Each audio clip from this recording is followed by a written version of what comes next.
రాజమండ్రి కల్తీ పాల ఘటనపై ఏపీ సీఎం చంద్రబాబు స్పందించారు. కల్తీ పాల ఘటన బాధాకరమన్నారు.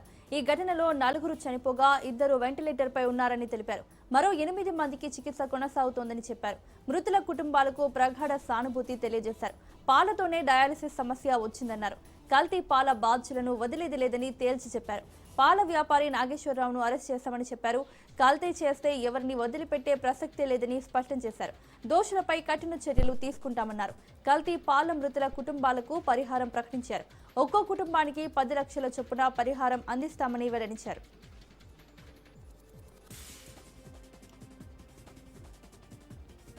హైదరాబాద్ సచివాలయంలో గౌరవెల్లి ప్రాజెక్టు పనుల పురోగతిపై అధికారులతో మంత్రులు ఉత్తమ్ కుమార్ రెడ్డి, పొన్నం ప్రభాకర్ల సమీక్షా సమావేశం నిర్వహించారు. గౌరవెల్లి ప్రాజెక్టు కాలువల భూసేకరణ పూర్తి చేసి పనులు వేగవంతం చేయాలని అధికారులను మంత్రులు ఆదేశించారు.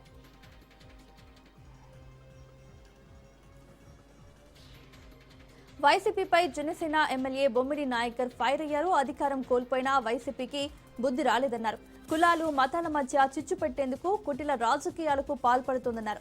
శాసనమండలిలో వైసీపీ ఎమ్మెల్సీలు చెప్పులు ధరించి వెంకటేశ్వర స్వామి చిత్రపటాలను శాసనసభలోకి తీసుకురావడాన్ని ఆయన ఖండించారు.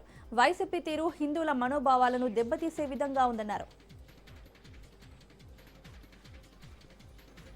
రైలు కింద పడి ఇంటర్ విద్యార్థి ఆత్మహత్యకు పాల్పడిన ఘటన విజయవాడ రైల్వే స్టేషన్ పరిధిలో చోటు చేసుకుంది. కృష్ణా జిల్లా పెనమలూరులో కళాశాలలో 2 రోజులుగా జూనియర్స్ సీనియర్స్ విద్యార్థుల మధ్య పరస్పర వివాదాలు జరుగుతున్నాయి. కళాశాల ప్రిన్సిపల్ విద్యార్థులను పిలిచి మందలించారు. దీంతో భయాందోళనకు ఇంటర్ సెకండ్ ఇయర్ చదువుతున్న ఓ విద్యార్థి రాత్రి గోడ దూకి విజయవాడ రైల్వే స్టేషన్ వెళ్లాడు. అనంతరం రైలు కింద పడి ఆత్మహత్య చేసుకున్నాడు. విషయం తెలుసుకున్న కళాశాల యాజమాన్యం, పోలీసులు విద్యార్థి తల్లిదండ్రులకు సమాచారం అందించారు. విద్యార్థి తల్లిదండ్రులు కళాశాల వద్దకు వచ్చి ఆందోళన చేపట్టారు.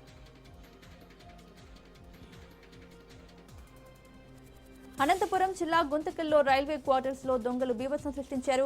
ఇంట్లో ఎవరూ లేని సమయంలో వరుసగా 4 ఇళ్ల తాళాలను పగలగొట్టి 4 తులాల బంగారు ఆభరణాలు, 1/2 కిలో వెండి, 2 లక్షలు ఎత్తుకెళ్లారు.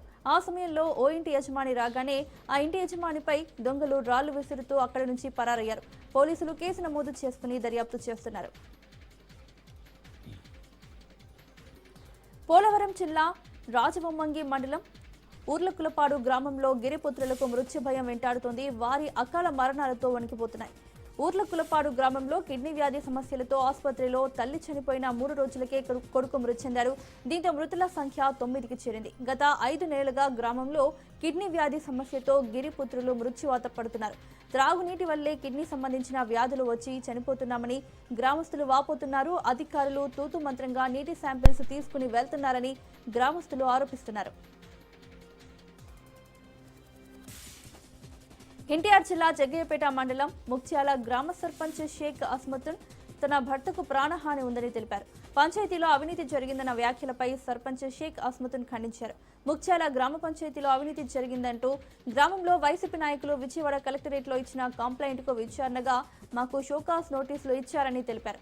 గ్రామంలో తాము చేస్తున్న అభివృద్ధిని ఓర్వలేక వైసీపీ నాయకులు మాపై దుష్ప్రచారాలు చేస్తూ మాపై దాడికి దిగటం సరికాదన్నారు. తన భర్త షేక్ ఉమర్కు వైసీపీ గ్రామ నాయకుల నుండి ప్రాణహాని ఉందని ఆవేదన వ్యక్తం చేశారు. ఇంటర్ మొదటి సంవత్సరం పరీక్షలు ఓ విద్యార్థికి అగ్ని పరీక్షగా మారింది. నెల్లూరు జిల్లా సంగం మండల కేంద్రంలోని కందల రామ్సాయి అనే ఇంటర్ చదివే విద్యార్థి తండ్రి శివకుమార్ గుండెపోటుతో మరణించారు. నేటి ఉదయం పరీక్ష ఒకవైపు, తండ్రి మృతదేహం ఖనన కార్యక్రమం మరోవైపు, ఎటూ తేల్చుకోలేని పరిస్థితిలో ఆ విద్యార్థి దుఃఖ సాగరమయ్యాడు. కుటుంబ సభ్యులు, కళాశాల కరెస్పాండెంట్ మద్రాభాష సన్నిహితుల సలహాతో పుట్టాడు. దుఃఖంతో పరీక్ష హాల్కు వచ్చాడు. పరీక్షా కేంద్రం వద్ద కన్నీటి పర్యంతమయ్యాడు. తండ్రి ఆశయానికి అనుగుణంగా తన విద్యా భవిష్యత్తును తీర్చిదిద్దుకోవాలని పరీక్ష రాస్తున్నట్లు తెలిపాడు. ములుగు జిల్లా వాచేడులో మద్యం వ్యాపారుల అక్రమ విక్రయాలు జోరందుకున్నాయి. మద్యం వ్యాపారులు భారీగా బెల్ట్ షాపులకు మద్యం విక్రయిస్తున్నారు. ఒక్కో వాటర్ బాటిల్ పైన 40 రూపాయలు, బీరు 50 రూపాయలు అధిక ధరలకు విక్రయిస్తున్నారు. విచ్చలవిడిగా బెల్ట్ షాపులకు మద్యం విక్రయాలు జరుపుకున్నప్పటికీ అధికారులు ఎలాంటి చర్యలు తీసుకోకపోవడం లేదు. అధికారులు మద్యం వ్యాపారులతో కుమ్మక్కైనట్లు అనేక ఆరోపణలు వస్తున్నాయి.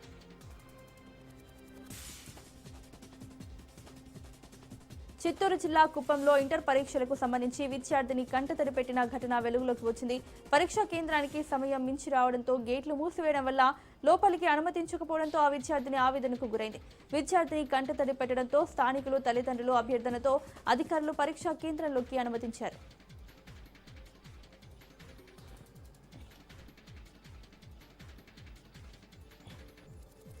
తిరుమలలో యాత్రికుల భద్రతను దృష్టిలో ఉంచుకునే అసాంఘిక కార్యకలాపాలపై ఉక్కుపాదం మోపేందుకు పోలీస్ శాఖ పటిష్ట చర్యలు చేపట్టింది.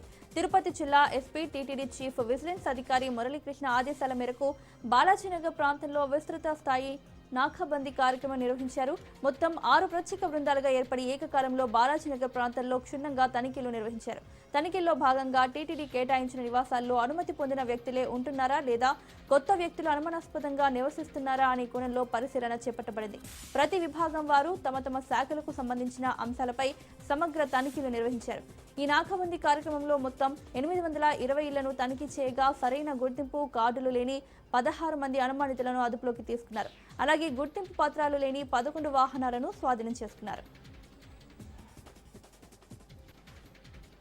తెలంగాణలోని ప్రముఖ పుణ్యక్షేత్రమైన యాదగిరిగుట్ట లక్ష్మీ నరసింహస్వామి ఆలయంలో వార్షిక బ్రహ్మోత్సవాలు అంగరంగ వైభవంగా కొనసాగుతున్నాయి. వివిధ రకాల పుష్పాలతో అలంకరించి వాహన సేవలపై ఊరేగిస్తున్నారు ఆలయ అర్చకులు. 6వ రోజు బ్రహ్మోత్సవాల్లో భాగంగా గోవర్ధనగిరి దారి సేవపై లక్ష్మీ నరసింహులు భక్తులకు దర్శనమిచ్చారు.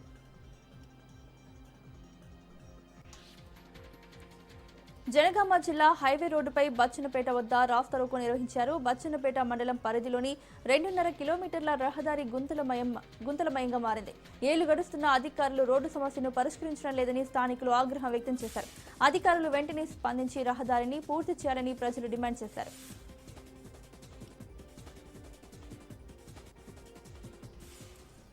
ఢిల్లీలో గ్లోబల్ ఏఏ సదస్సులో కాంగ్రెస్ నేతలు అనుసరించిన తీరుకు నిరసనగా హైదరాబాద్లో బీజేపీ మహిళా మోర్చా ఆధ్వర్యంలో నిరసన చేపట్టారు. అంతర్జాతీయ వేదికపై జరిగిన ఏఐ కార్యక్రమాన్ని రాజకీయ విమర్శలకు వేదికగా మార్చడం దురదృష్టకరమని బీజేపీ మహిళా మోర్చా అధ్యక్షురాలు శిల్పారెడ్డి విమర్శించారు. దేశ ప్రతిష్టను దెబ్బతీసే విధంగా ప్రవర్తించడం సమంజసం కాదని, మహిళల గౌరవాన్ని దెబ్బతీసే వ్యాఖ్యలు, ప్రవర్తనలను మహిళా మోర్చా తీవ్రంగా ఖండిస్తున్నట్లు తెలిపారు.